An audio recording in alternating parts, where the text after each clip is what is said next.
I grew up in an emotionally and abusive home. My parents weren't very affectionate. We left church and that was the end of speaking about God or Jesus or anything like that. Born to a single mom, grew up without a dad in Detroit, Michigan. Wasn't a lot of people like me. I know there was times when we were the only white family in the neighborhood. And, that caused me to have to fight and grind and scrape by. My mom did her best, but without a dad around, it was basically, I was the man of the house. By the time I was 14, 15 years old, I was just headed right into the streets. When I was younger, I grew up in a real broken family situation. My parents were in jail. I bounced from house to house and school to school. Growing up as a young child without any security or stability or anything was very hard on me, and I kept to myself a lot. I was just looking for somebody to love me, I guess, to care about me. I met this guy that I grew up with. We've known each other since we were really little, and we started, dating and everything, and our relationship got to more of a serious level. And that's when I found out that I was pregnant. I think the biggest emotional burden was not having that love from my dad, so I ran to other guys. I was sexually active by 16 and found myself pregnant my junior year of college. My parents told me, you cannot do this to our family. We can take care of this. We can fix this. You need to get an abortion or just don't come home. When I was 13, I had made a promise to myself that my child would never grow up without a dad. I had a girlfriend that I met when I was young, and she ended up pregnant. And being uneducated and just not very wise and not knowing the Lord and not knowing anything, abortion just seemed like the logical route to go. You fast forward to 18 years old, I'm having the best illegal year of my life, if you would, and all of a sudden it catches up and I get arrested. I got set up. I was going to jail. The fact I was able to bond out was incredible. As far as I was concerned, I had 20 years to jam into, however many months I had till my trial was over. And I met another girl who was from my past, a couple casual hookups here and there, and I had got to the point to where my court date was coming up and I knew that this was going to be the end. And I went to a party, and then one of her friends came up, and her friends was like, so did you tell him? And I was like, tell me what? And she was like, you didn't tell him? You didn't tell him you're pregnant? And I was just like, what? Wait, oh. And her response was, nothing, it's okay. I was like, no, it's not okay.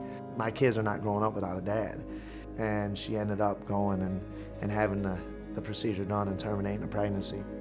I was very afraid of what my aunt and uncle would think or what they would say, because they brought me up well. They, taught me the right things and took care of me and everything that I needed, and I kind of felt like I let them down.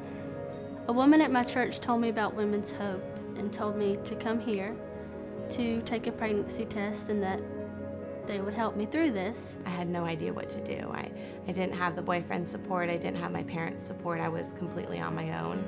And that's what brought me back to Women's Hope. I ended up being sentenced to a 15 to 45 year sentence at 19 years old, and I couldn't see the end of that. I remember sitting with my head in my hands praying, God, if there is a God, I need some help. A year and a half into me being locked up, God had broke me down, broke my heart. Sitting in prison for crimes committed, and none of those coming to the forefront like those 2 abortions did.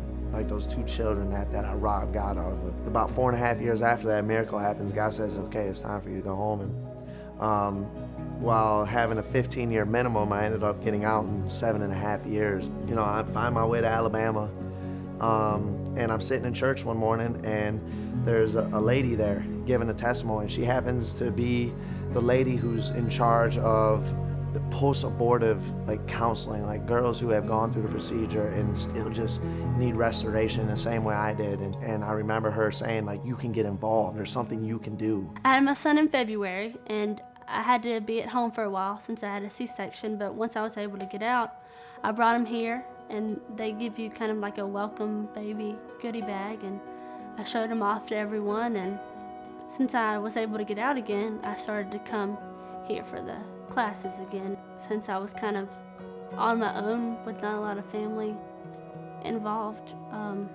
So instead of me being able to ask them questions it kind of helped me do it. And Women's Hope just loved on me and supported me and shared the gospel with me that I needed more than anything. And just hearing that there was such a thing as a loving God. And I think when I was pregnant, God just took a hold of my heart. The emotional support I felt here was beyond belief. I never had anybody sit down and ask me how I was feeling and just pray for me and pray for my child. It felt like unreal to get that type of support from complete strangers. And I had my son on April 4th, 2012. I felt so alone when I was pregnant. I was young, still in school, single, that I wanted to come be a client advocate here. Ended up going through the client advocate training, and it was funny. I was the only guy out of about 15 people, but another miracle happens, and it's through that advocacy training that I meet my wife. Will started coming over and bringing me Bible studies and bringing me dinners and just catching up and making sure I was okay. And that flourished into an engagement, and then we got married. He adopted my son, Hudson. Here I am, a man that has terminated some of God's children, and his grace is so powerful that he has allowed me to take on a son, to adopt a son. He's beautiful, he's amazing, and I just give God glory for that. We're married and just growing a family together, and God has just continued to provide for us in such an amazing way. I'm very, very happy with the decision that I made. My son's everything that I could possibly imagine for my son. He just makes me realize that I'm doing the right thing. It's just amazing.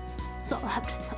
God's just given me an avenue to work with Women's Hope and the dads that come in here. The testimony that I have of Women's Hope, it's huge in our lives, in my son's life. That in and of itself is enough reason for me to serve, because I know it changes lives. It changed mine.